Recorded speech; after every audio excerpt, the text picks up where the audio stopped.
What's up guys, it's Cody over at Form First Fitness, just dropping another quick garage tutorial. Today we're going to talk about a curtsy squat, okay? So a curtsy squat, we're pretty much doing a one-legged squat or lunge, really trying to focus on activating that hip, that glute med, that glute max, okay? So what we're going to do, starting with relatively narrow stance, inside shoulder width or right at about shoulder width.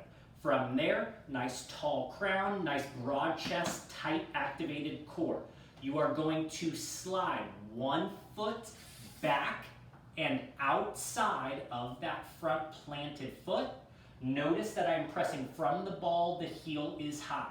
From here, I'm going to slowly drop that back knee. I am outside of that front or planted heel. And then I am going to actively drive up from that heel. So strong drive up, and then we're going to come back, plant the ball of the foot, heel stays high, drop that knee outside of that front heel, strong drive. To the other side, strong drive from that heel, strong drive from that heel.